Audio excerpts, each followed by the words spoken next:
Don in Seattle. Hey, Don, what's on your mind today? Hey, Tom, I haven't called for a while. How you doing? I'm well. How are you, Don? Oh, I got a few health issues. Anyway, I was going to talk about renewing Glass-Steagall, but I don't know, this gun topic is such a hot issue, and locally, the news yesterday interviewed a local gun shop owner who decided not to, for a while anyway, to sell automatic rifles or bump stocks, but just handguns and hunting rifles. And he said he probably would lose money, but he urged other local gun shop owners to do the same. Well, and the gun shop down in Florida that sold the shooter, Mr. Cruz, the AR-15, and apparently some other weapons as well, has closed indefinitely. So those people are going through a serious crisis of conscience. You said, Don, that you were going to call about banking and then shifted to guns. Let me give you something that ties the two of them together. Okay. A couple of weeks ago, maybe a month or so ago, MasterCard and Visa, and I believe American Express, all announced that they will no longer finance, they will no longer allow their cards to be used to purchase Bitcoin or Ethereum or any of the other Bitcoin parallels. So the credit card companies, for a long time, have established that there are some things that they will not allow you to use your credit card to buy. This is the most recent.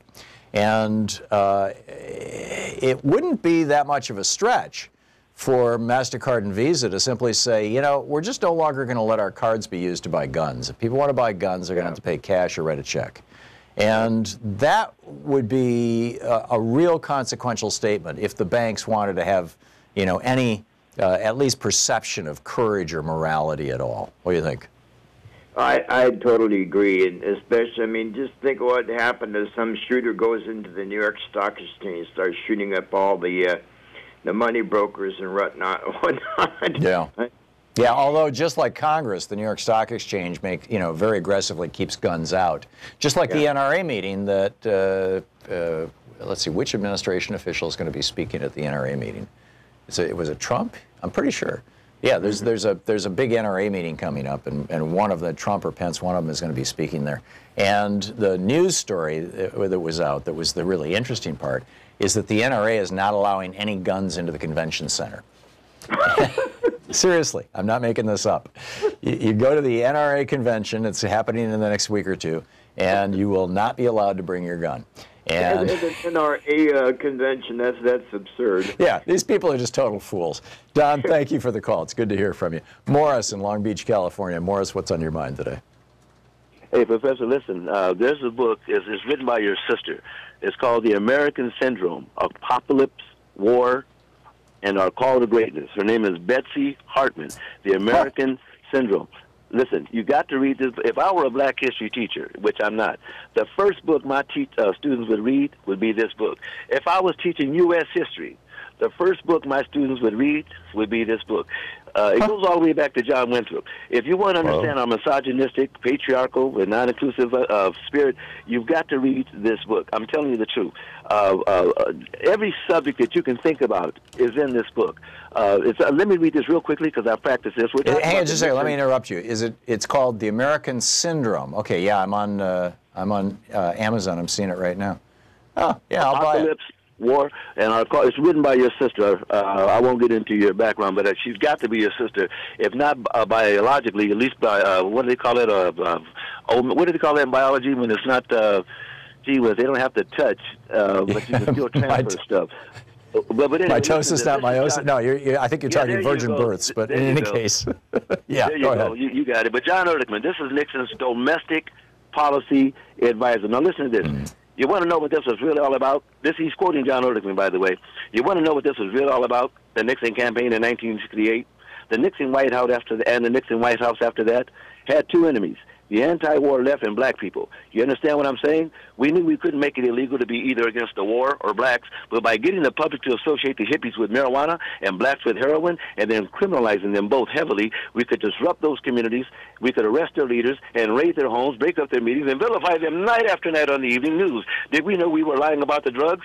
Of course we did. Reagan turned Nixon's covert campaign into an all-out crusade. Ladies and gentlemen, please, I beg you, get this book, The American Syndrome, Apocalypse War, and Our Call to Greatness. Then that will give you what Ray Charles called understanding. Okay. Morris, I just ordered a copy. Thanks a lot for the heads up, and that is a great quote. That Ehrlichman quote has been all over the place lately, and it's a good one. Morris, thank you so much. Michael in Imperial Beach, California. Hey, Michael, what's up?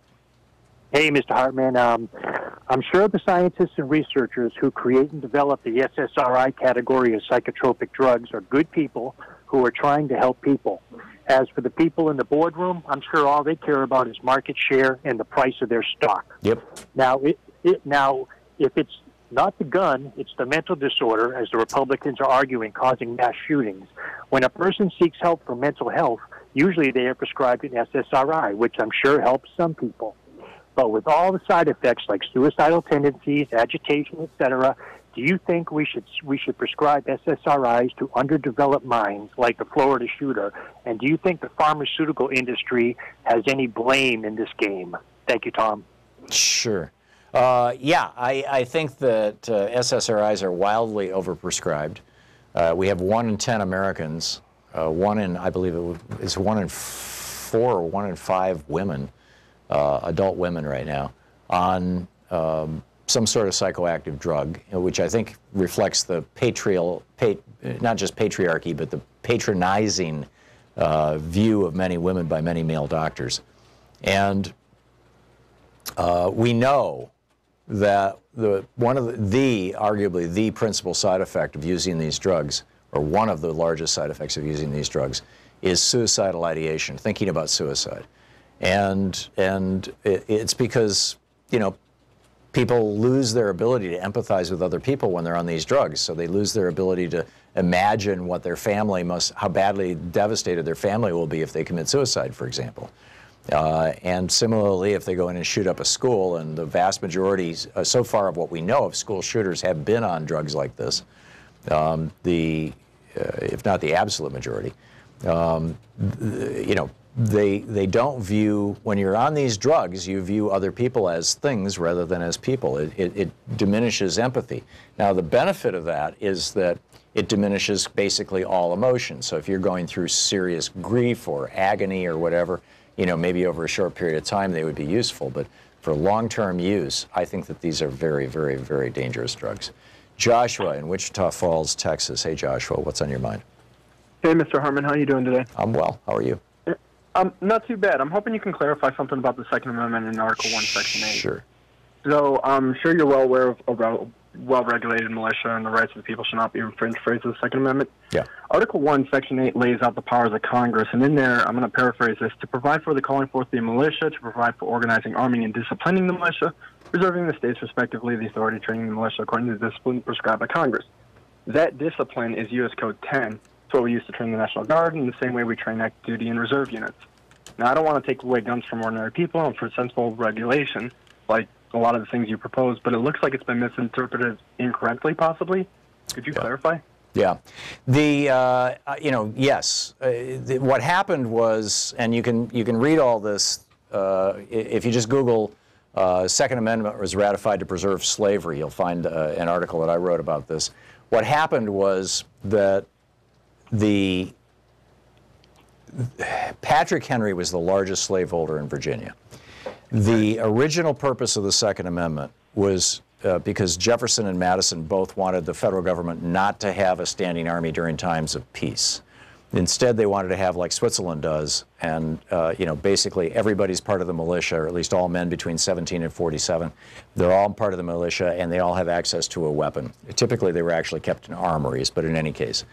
And so the original Second Amendment said for the security of a free nation. Patrick Henry got up in the Virginia ratifying convention, and James Madison was physically there. He was a member of that convention, and Madison, of course, the author of the Second Amendment, and he said, and I quote Patrick Henry, "Let me call here your attention to Article 1, Section 8 of the proposed Constitution, which gives the power to Congress to provide for organizing, arming, and disciplining militia. You, sir, see that their control over the last and best defense is unlimited.